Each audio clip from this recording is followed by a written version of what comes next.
Vamos lá. Olá, pessoal. Eu sou Daniel Lins, da Zargo Investimentos. Estamos começando aqui nosso bate-papo, nossa live. Queria agradecer muito a participação de vocês, quem repostou os cards, quem está aqui assistindo. Queria agradecer também ao pessoal do Instituto Arco Social, que é o Instituto do Supermercado Arcomix. Um instituto muito bacana, que o objetivo dele é desenvolver jovens empreendedores. E aí está nos apoiando aqui nessa live. Queria mandar um abraço para a Bruna Guilherme, diretora do Instituto, o Edivaldo, diretor da rede, e toda a equipe que deve estar assistindo lá. Tá joia? Queria agradecer também sua presença. Muito bacana ter você aqui. Você que foi meu professor na Faculdade de Economia. Eu só não posso falar, é o ano que você foi meu professor. Para não entregar a sua idade nem a minha, né?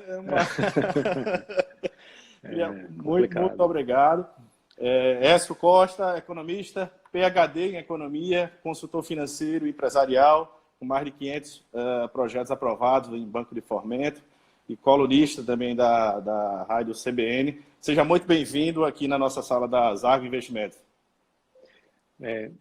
Daniel, obrigado aí pelo convite para participar. Eu acho que vamos ter aí uma boa conversa.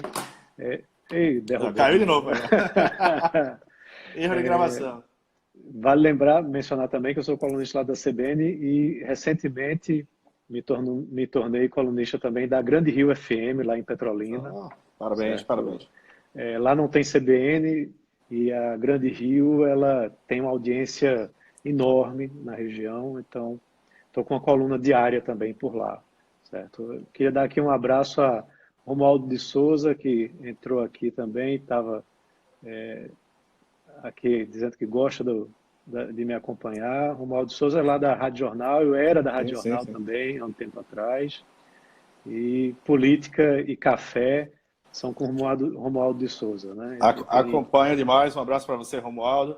Pois é. Até porque, até bem pouco tempo atrás, eu também tinha café, né? Então, me inspirava muito nos comentários dele para tocar. Écio, essa pandemia aí está complicada, né? Mas vamos tentar dividir aqui um pouco no cenário mundial, tá? A gente gostaria muito de lhe ouvir.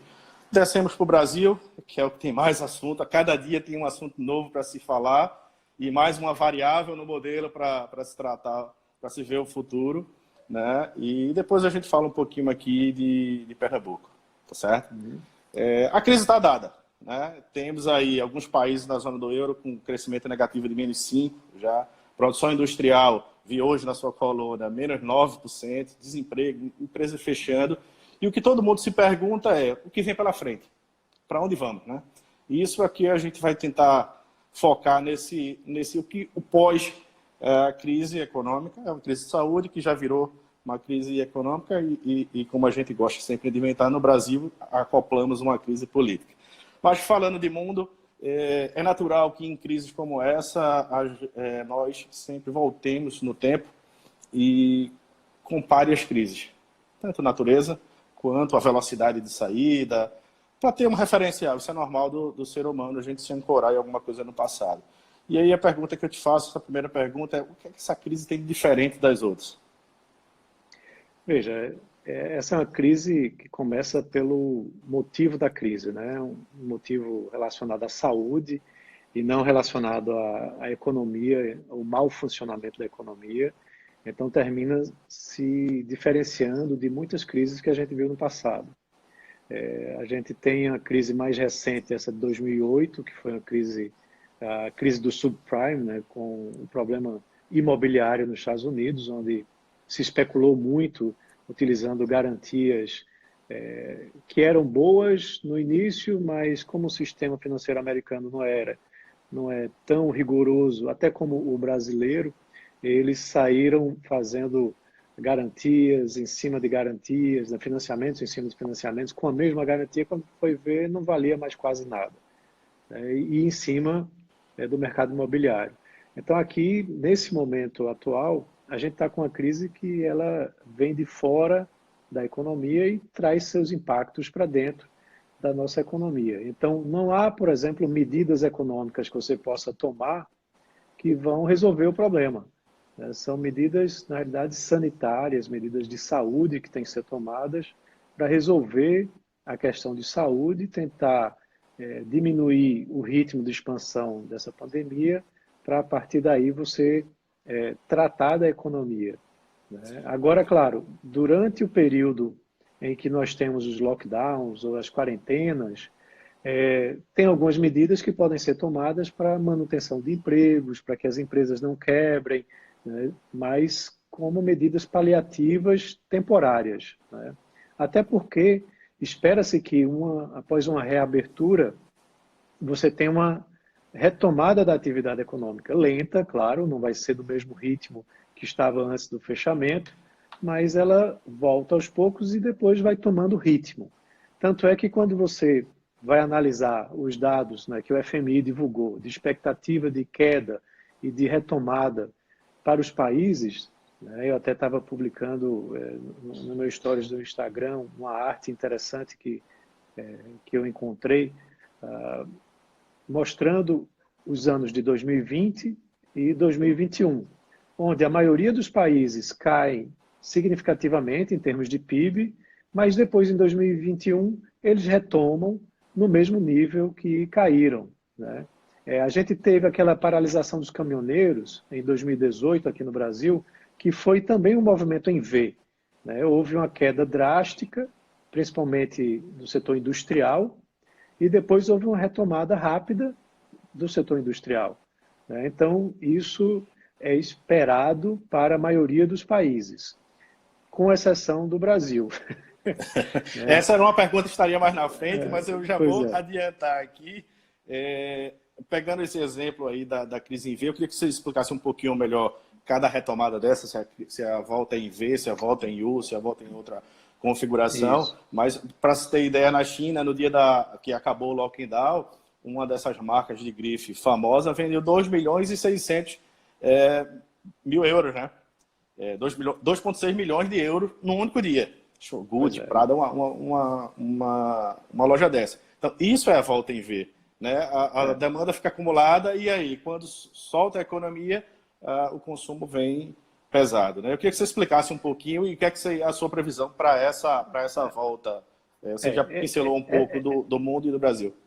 Essa volta em V, como outros exemplos, né, é muito na análise gráfica, né? É justamente o formato, né? Em V, né, você cai drasticamente e retorna drasticamente. Mas, além disso, tem outras modalidades, né? Você pode ter uma volta em U, que demora um pouco mais, né? Pode ter a volta em L, que aí é muito lento, em W, que tem um pico de volta, depois cai e volta novamente, e ainda tem um que eu até estava aprendendo, me lembrando, na realidade, desse fim de semana, que é a volta em Nike, né? Que é o símbolo da Nike. Tem essa também, né? Então, a depender do país, a gente pode ter. Eu acredito que o Brasil, por coincidência, inclusive, nem seja uma volta em L, seja de repente uma volta em Nike mesmo, né? Que é uma retomada mais lenta e duradoura, né? Assim, duradoura nessa retomada, né? Mas Só que no consistente, é ritmo, isso? no ritmo muito lento, né? Leva... Consistente e lento, né? Não é um rápido, certo? Entendi. E por quê?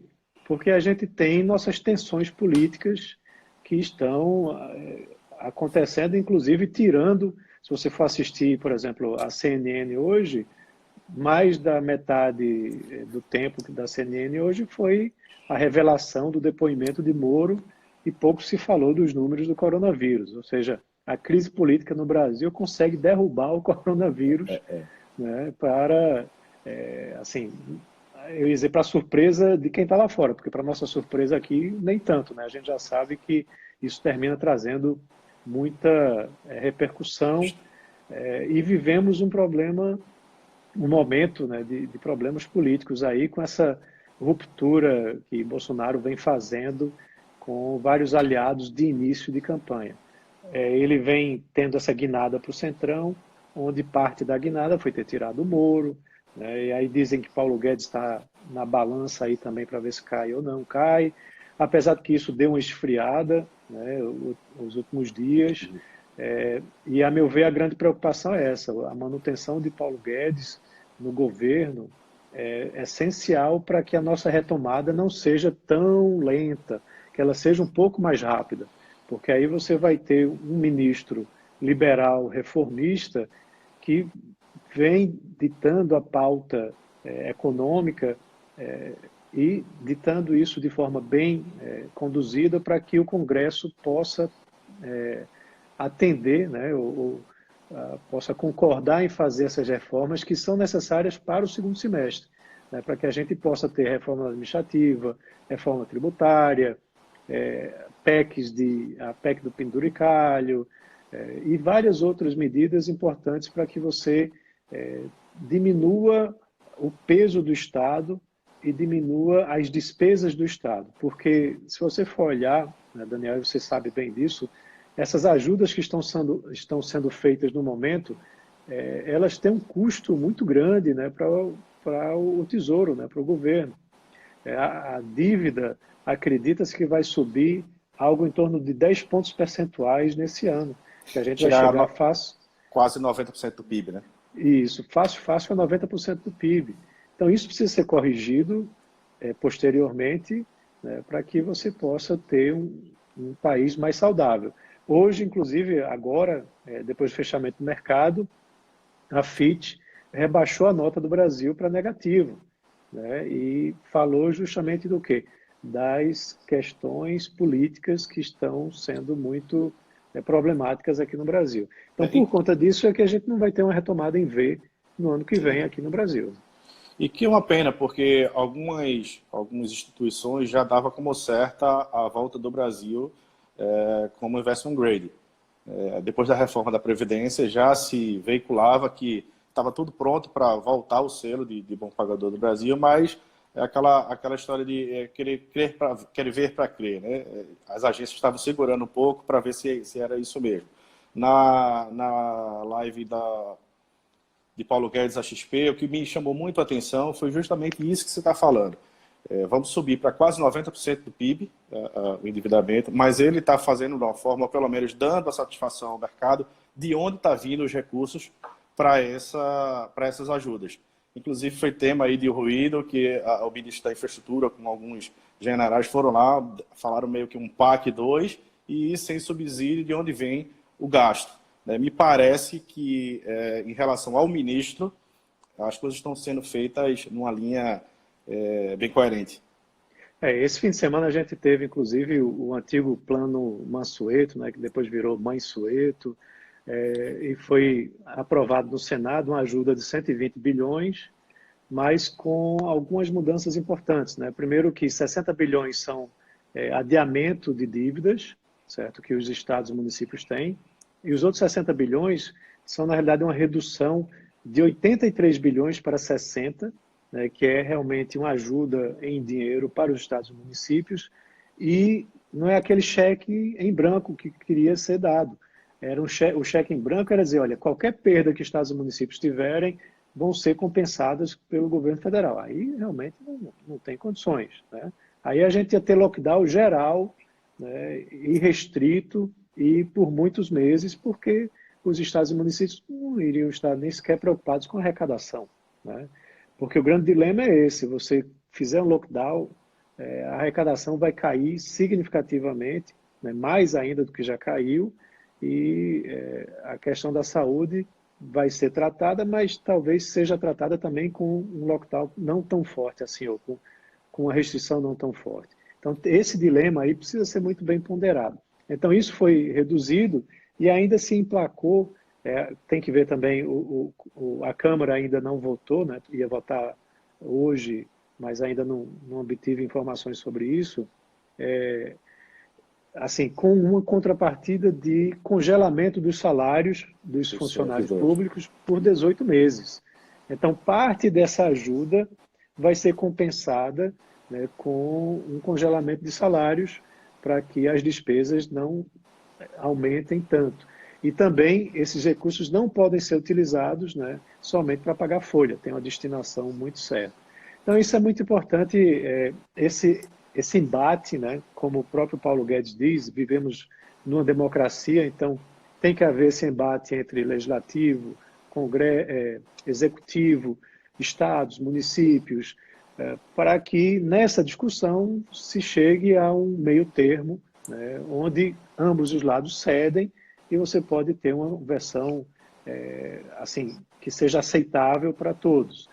Mas, é claro, não pode ser somente isso.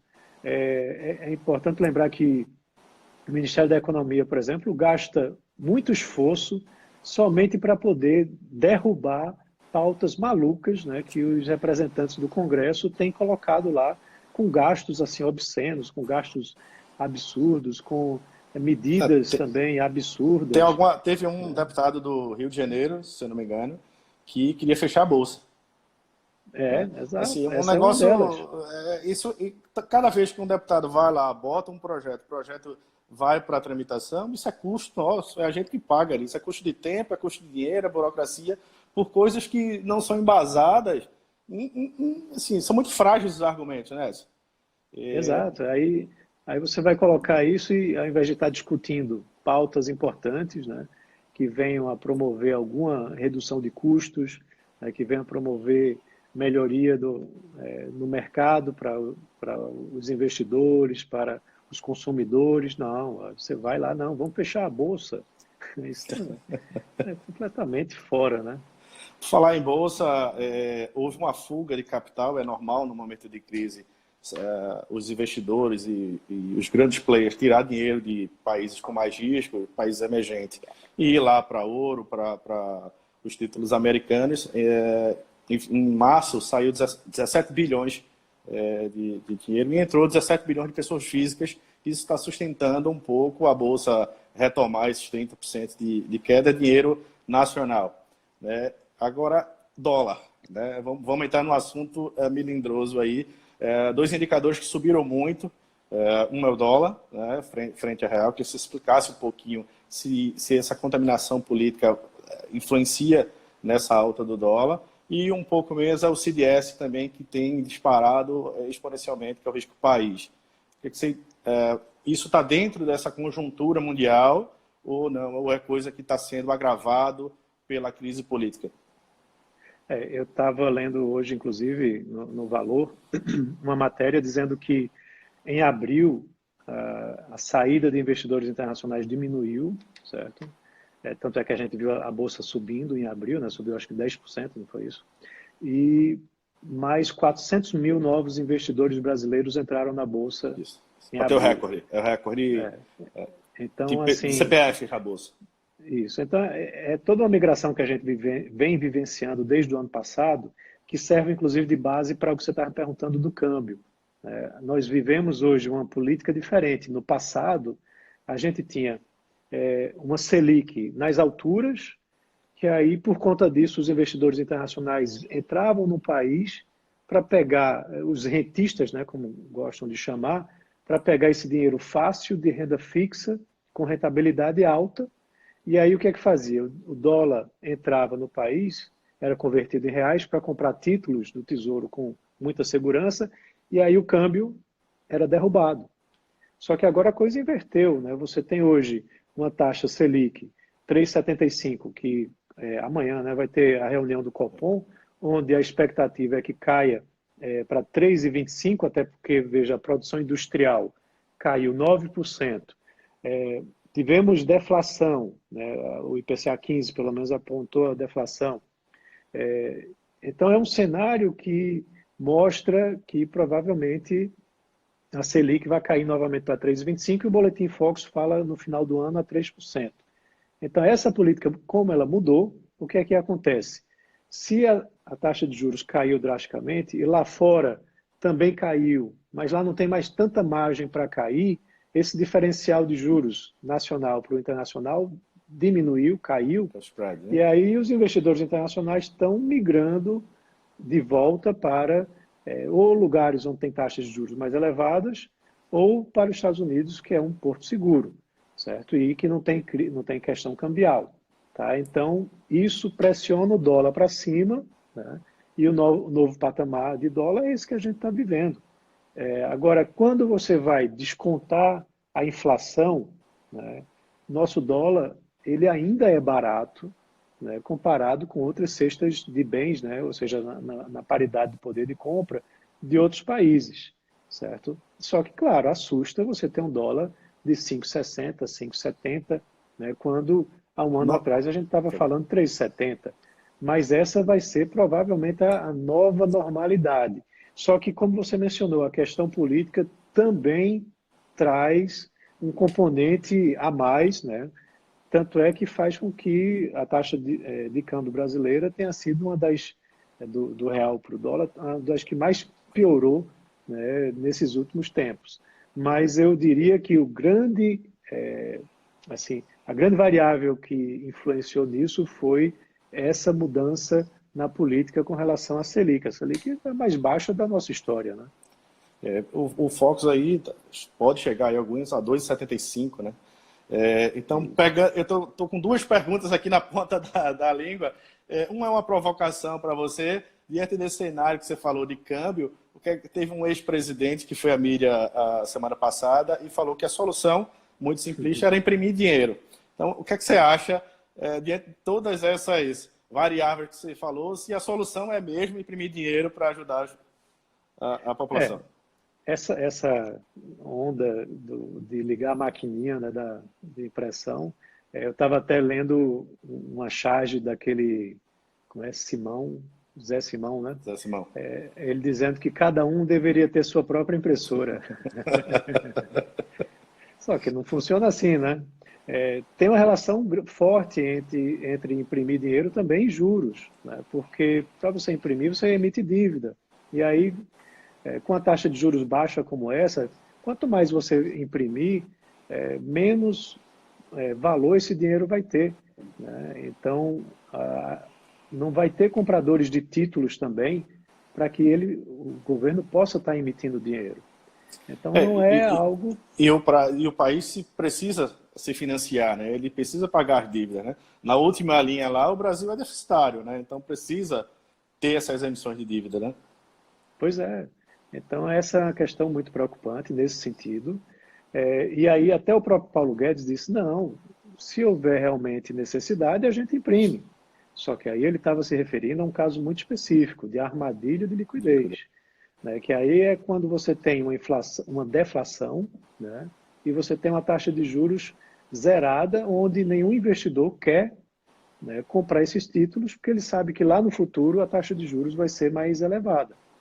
Então ele diz, olha, eu vou emitir dinheiro, comprar títulos, né, para poder gerar inflação na economia e fazer a economia rodar, certo? Mas não é o nosso caso. A gente está tendo deflação, não é por uma questão econômica, novamente, É de por demanda, conta né? de uma questão de queda de demanda por conta de restrições de circulação. E essas restrições são temporárias. Então, logo após, isso vai voltar, né, o consumo vai voltar, talvez não para comprar aí 2 ponto tantos milhões em um dia só de Hermès ou de outras marcas desse tipo.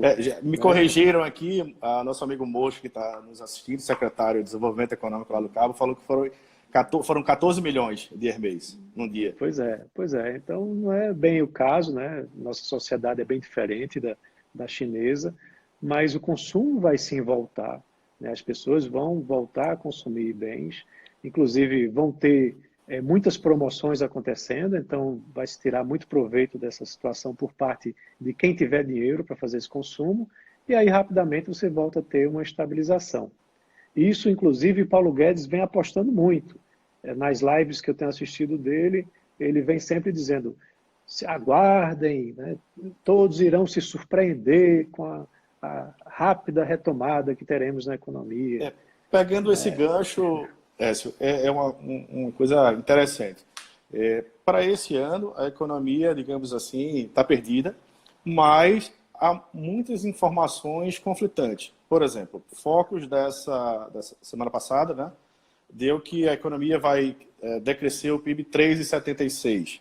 Os bancos comerciais, as casas de receitas, dá um pouco menos, vai, 3%. O FMI veio com uma projeção de menos 5% para a economia brasileira. A que se deve essa divergência de informação para esse ano? E aí, olhando o lado bom, para o próximo ano, 2021, me parece unânime a meta de crescimento da economia brasileira. Né? Vai dar em torno de 3,20, se eu não me engano. Há uma convergência em torno disso. Então, a que se deve essa falta de informação, digamos assim, essa falta de consenso para esse ano? E se esse consenso do ano que vem positivo é uma boa notícia? Veja, aí a gente tem, por exemplo, o FMI, ele sempre tem um delay, sempre teve um delay em relação às casas de research daqui do Brasil, né, os bancos daqui, que acompanham mais de perto o que está acontecendo, certo? Então, eu tenho uma tendência a confiar mais nessas casas e nos bancos, nas casas de pesquisa daqui, porque elas convivem o dia a dia, né? E também elas atualizam essas informações com uma velocidade maior. O FMI solta um relatório aqui e acolá, que aí, por exemplo, esse dado da indústria de hoje, ele já está sendo levado em conta na análise que essas casas de pesquisa e que os bancos estão fazendo para divulgar daqui a uma semana, né? Então, isso impacta bastante. É importante a gente pensar também que o segundo semestre vai ter uma característica provavelmente totalmente diferente do primeiro semestre, aquela característica de retomada. Alguns segmentos a gente não vai ter um rápido crescimento, mas outros segmentos vamos ter sim um rápido crescimento, né? Então é importante você analisar bem como cada um desses vai se comportar e 2021, se, por exemplo, tivermos reforma administrativa e reforma tributária aprovadas no segundo semestre, eu, assim, acho que 2021 vai ser um ano muito importante de retomada de crescimento para o Brasil. Mas, claro, eu sou esperançoso quanto a essas duas reformas, só que a gente tem que ver, né, essa negociação entre Executivo e Congresso para que isso realmente aconteça. Que me parece, antes dessa crise, já estava bem encaminhado e ajustado, inclusive, com alguns presidentes das casas, né? Tanto da Câmara dos Deputados quanto com do Senado. Segundo uma entrevista do ministro Paulo Guedes, falou que iam ser colocadas em pauta essas reformas, muito já acordado nesse primeiro semestre, né? O Paulo Guedes também fala muito que o crescimento do Brasil vai se dar muito pelo setor privado, né? O setor privado está sofrendo muito agora, mas diante dessa queda de juros, mercado de capitais, que importância tem o mercado de capitais nessa retomada da economia via empresa e não via governo investindo e injetando na economia? O governo, através do Banco Central, está apostando muito nesse mercado de debêntures, né? Então, isso pode ser uma Acho que, fonte... inclusive, foi aprovada hoje mais autonomia para o Banco Central poder comprar títulos e fazer algumas traders nesse sentido, né? Isso está para ser anunciado, né? Não sei se foi hoje, porque está vinculado ao orçamento da guerra, né? Aí eu não sei se essa PEC do orçamento da guerra estava para ser discutida Eu acho que aí eu vi essa alguma coisa que semana. parece que foi aprovado hoje, mas não tenho certeza, depois a gente confirma isso aí. Mas a emissão de debêntures pelas empresas para os investidores privados é um ótimo caminho também, porque você não necessariamente vai entrar na bolsa, algumas empresas não estão lá, ou podem, Questão mesmo estando lá, de governança, primeiro vem uma questão de governança, isso, segundo vem o tamanho do custo para isso, né? As empresas que entram na bolsa tem que ter um nível de governança muito, muito acirrado, muito justo, né? E muito transparente. E isso tem que ser auditado pelo Big Four, tem uma série de questões que elevam o custo da empresa, né? então, mas essa abertura para esse tipo de investimento vai acontecer também porque a Selic a 2,75 no final do ano, né? Então esse é um caminho para o investimento privado acontecer, fora o investimento internacional, que também você regulamentando melhor, está muito barato investir no Brasil, né? Com o dólar a 5,70, os chineses podem fazer a festa aqui, americanos, etc., né? Isso Nós pode somos... favorecer o plano do governo nas privatizações, principalmente aí na parte de infraestrutura, que é o que o chinês Sim, gosta, na verdade, são investimentos mais a longo prazo, e que o Brasil precisa para fazer caixa e também para dar eficiência à economia. isso vai ajudar bastante nesse sentido, porque aí você tem esses investidores entrando com capital de longo prazo é o melhor que existe, né? Ele não vai sair da noite para o dia, e substituindo o investimento público, né? Nas economias em geral, o grande investimento não é público, ele é privado, né? E aqui fica essa briga, que deveria ser investimento público, tal. Não, o investimento maior tem que ser realmente privado. E o investimento público ele pode acontecer em determinados segmentos onde não há atratividade temporária, pelo menos, para que isso aconteça, certo? Mas eu acho que a retomada ela tem que ser através realmente do investimento privado. Ainda mais agora com o endividamento na casa dos 90% ao ano, 90% do PIB, né? Você não vai ter assim, margem para estar se endividando mais. Vai precisar o quê? Controlar ainda mais as suas despesas para poder chegar a gerar um superávit e pagar por esse endividamento, ou reduzir esse endividamento. Ao chegar no superávit primário, você muda o seu grau, né? Pode chegar até a grau de investimento, atraindo ainda mais investimento estrangeiro. Então, o caminho é esse. E o investimento privado, em geral, ele é muito mais eficiente do que o investimento público, né? Há corrupção? Há corrupção, mas ela assim, é menos danosa do que a corrupção que você tem exclusivamente com o investimento público. Então, eu também acredito nesse tipo de retomada. Nós somos uma das economias mais importantes do mundo. Isso as pessoas terminam desmerecendo, não acreditando. Temos uma economia de consumo muito forte também. Marcas internacionais têm muito interesse em entrar aqui. Só que esbarra no quê? Na nossa competitividade, na nossa facilitação de negócios. A gente está ranqueado sempre lá atrás, nos rankings aí do Doing Business e outros rankings que são apresentados. Então, aquela lei de liberdade econômica, que a gente já viu muita gente falando e foi aprovada, ela facilita muito o ingresso de novos negócios. Então, isso, junto com a reforma tributária, com a reforma administrativa, são aí o que o Paulo Guedes gosta de falar, o caminho para a prosperidade. Só que o problema é que, novamente, executivo e Congresso e Legislativo têm que se encontrar, né? Fazer o tomar lá da cá, se for o caso, infelizmente, né? Apesar do nosso Congresso ser um Congresso reformista, né, ainda há muito desse tomar lá da cá, principalmente com o Centrão, né? Então, fazendo esses ajustes aí, de repente a gente consegue destravar pautas que são pautas, inclusive, que estão lá há décadas, como essa reforma tributária, e que só fazem afundar o país, né, como um todo. A gente vive aí esse manicômio tributário, né, como gostam de falar.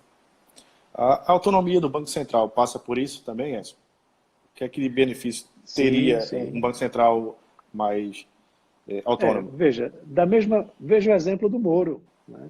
Esse é o melhor exemplo, né? Se você tem aí Bolsonaro querendo fazer uma interferência na Polícia Federal ao ponto de Moro pedir para sair por conta disso, imagine no Banco Central, como não deve ser também. E o passado também nos condena. Dilma lá atrás, forçadamente, empurrou a Selic lá para baixo, né? E empurrou também os juros que a Caixa praticava, imobiliários principalmente, lá para baixo. Então essa interferência, ela pode sim existir. De repente até existe, a gente não sabe, porque há muita coisa de bastidores que a gente não tem informações. Então uma independência do Banco Central tira essa dúvida, né? Você diz, olha, o Banco Central é independente, com gestão e com nomeação que não coincide com a eleição presidencial, e aí você desconfigura completamente e dá, sim, muita chance para o CDS, que você estava mencionando, cair, né? Porque se você tem mais autonomia do Banco Central, não vai ser aquele Banco Central onde existe uma probabilidade, por menor que seja, mas que existe, de estar fazendo alguma lambança na sua política monetária, né? Então, essa é a grande questão da independência do Banco Central. Perfeito. Vindo um pouquinho mais aqui para o nosso país, Pernambuco.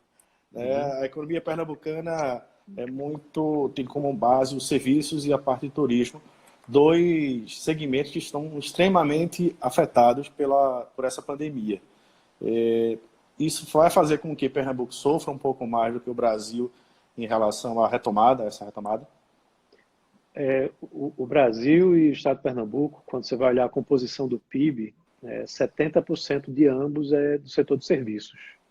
Então, diferente de outros estados que são industriais, o setor de serviços ele é representativo aqui no estado de Pernambuco, e o setor de serviços foi o que mais sofreu, né, com essa quarentena.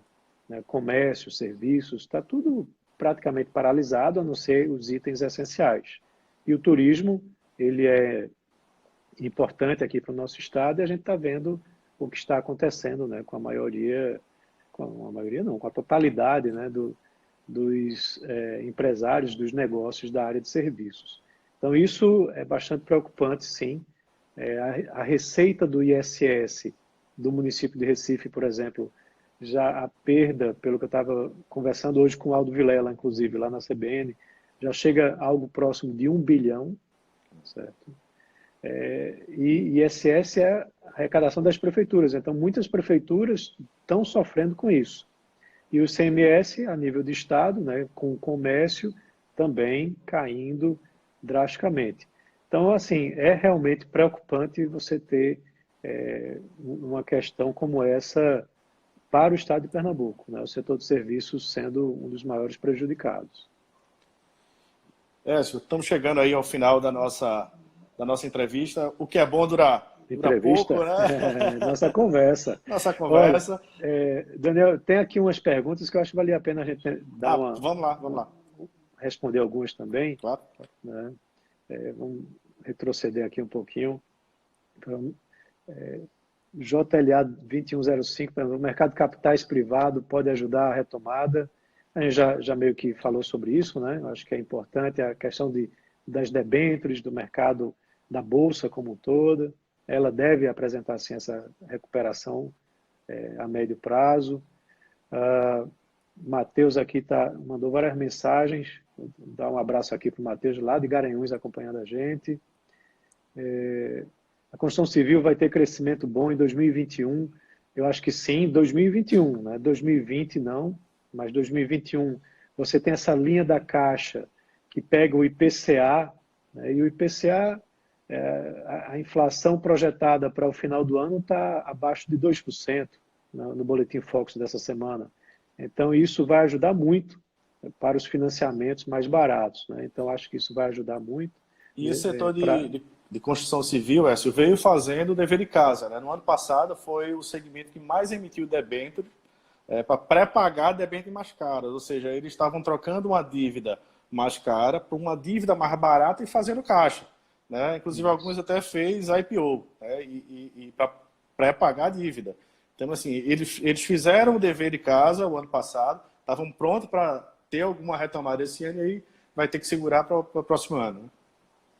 Aqui o Ramon Guimarães está dizendo, grande Daniel, professor Écio, duas feras mundiais, olha só. Aí chegou a hora do longo prazo no Brasil.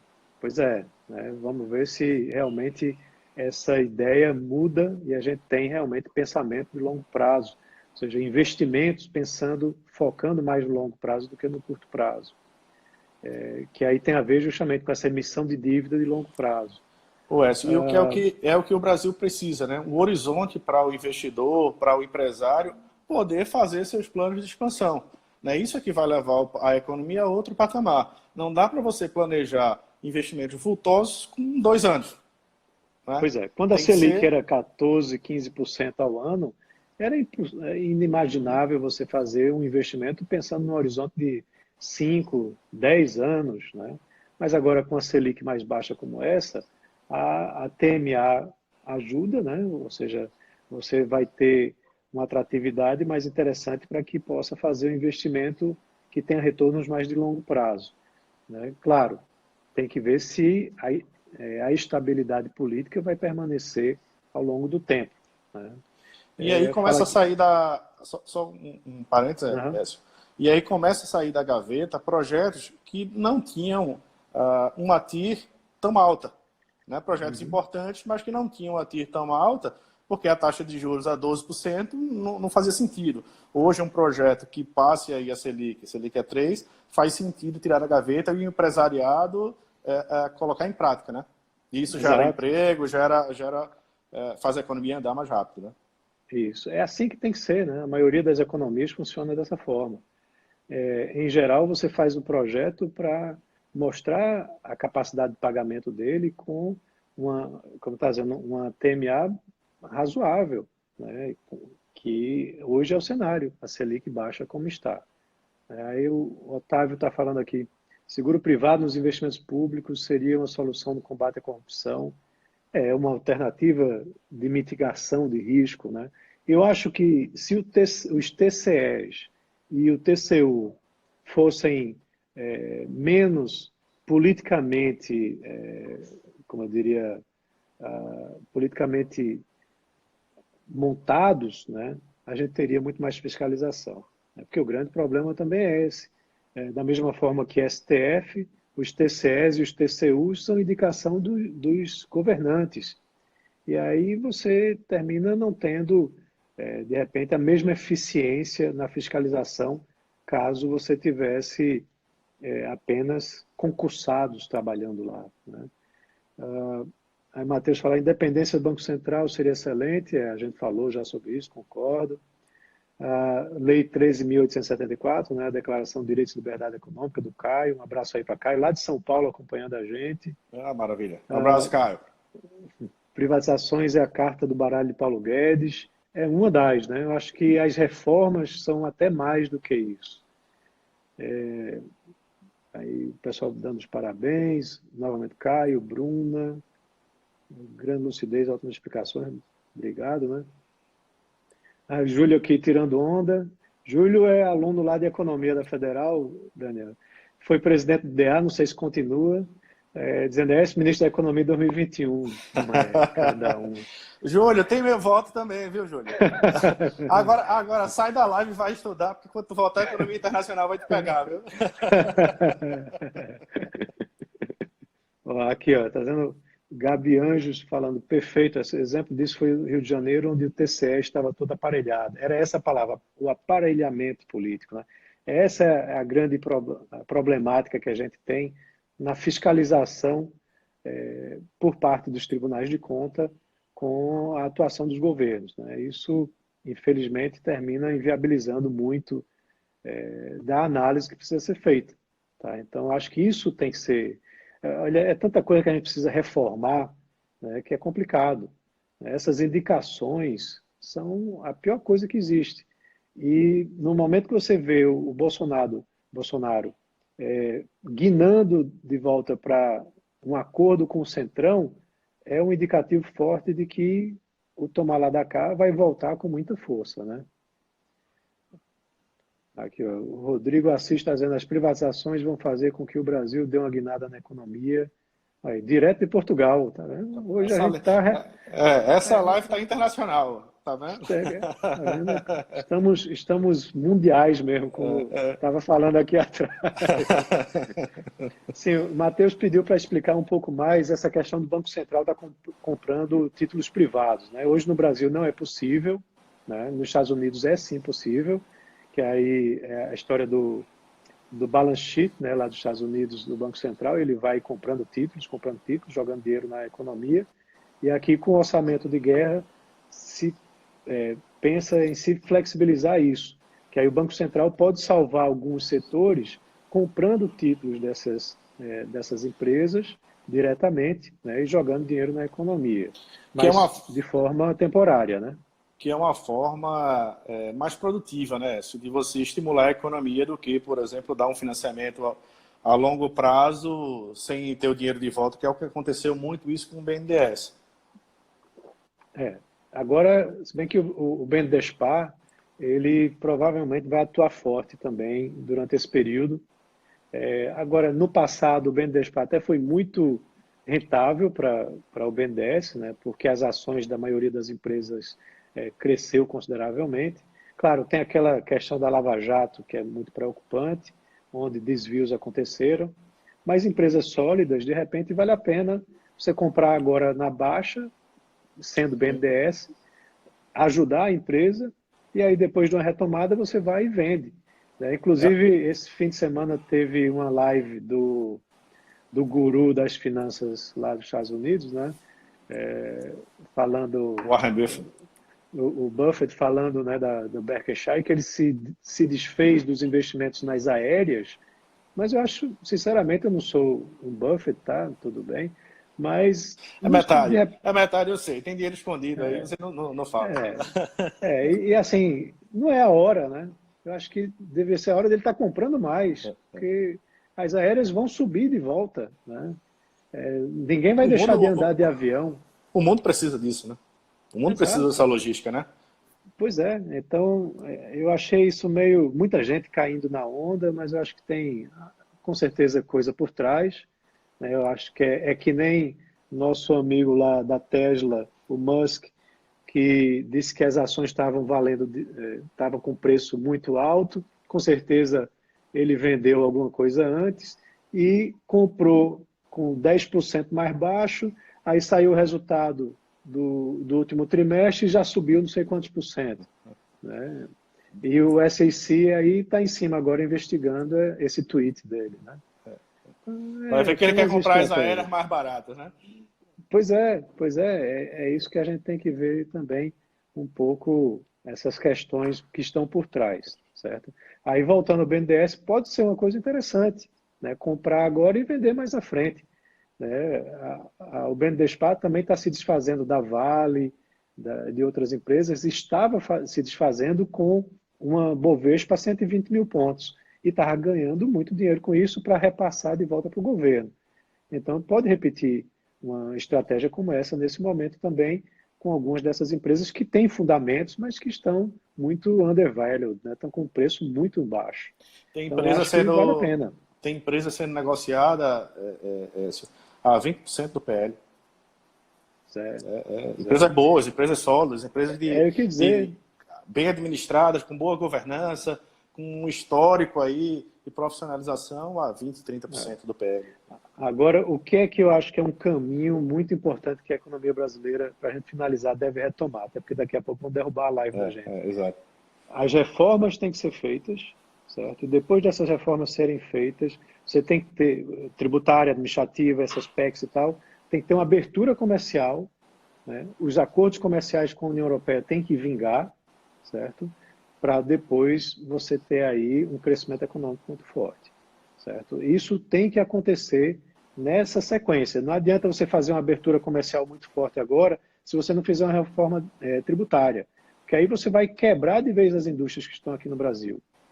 Né? Então, primeiro a reforma tributária para depois fazer uma abertura comercial, inclusive unilateral. Né? Aí, quando você faz isso, há um ganho de produtividade da mão de obra drástico, e aí você deixa de ser um país em desenvolvimento e se torna um país desenvolvido, porque você tem um ganho da produtividade da mão de obra. Mas, claro, esse aí é o cenário ideal, né? Que Paulo Guedes triunfaria a fazer a implementação disso. Mas, claro, a gente tem que combinar ainda com os russos. E os russos é o Congresso brasileiro, né? Perfeito. Écio, eu quero agradecer demais a sua presença aqui. Acho que foi bastante enriquecedor, muito didático essa nossa conversa, para as pessoas se posicionarem um pouco do que vem pela frente depois dessa pandemia e dessa crise. Muito obrigado. Obrigado a todos que estão aí assistindo, que assistiram, contribuíram para o debate. Fiquem ligados, sigam aí as Argo Investimentos. Logo, logo vamos divulgar mais agendas de lives como essa, que para mim foi muito, muito bacana. E Écio volta ainda aqui para dizer, eu não falei lá atrás que estava tudo certo, que ia dar tudo certo. Eu queria agradecer novamente, Daniel, o convite aí, a Zargo também, e dizer para o pessoal também seguir, os meus seguidores seguirem aí Daniel Lins, né? Os seguidores Daniel aí também convidar para seguirem o meu perfil. Seguir o Instituto Arcos também, tá joia? Que tem ajudado a gente aí nessas lives, o instituto que foca no desenvolvimento de empreendedores, que é o que o Brasil precisa. Aí, interessante, Daniel. Salve aí, viu? Como eu tinha lhe falado, para depois a gente publicar no YouTube, divulgar aí com o pessoal. E convido o pessoal aí a escutar os meus comentários aí também na CBN, diários lá, 16h55 eu entro, sou o último colunista lá com o Aldo Vilela, falando aí do dia a dia da economia e dos negócios, né, aqui no nosso Brasil. Tá joia? Um abraço a todos. Perfeito. Até a Muito próxima obrigado. aí. Tchau, tchau. Tchau.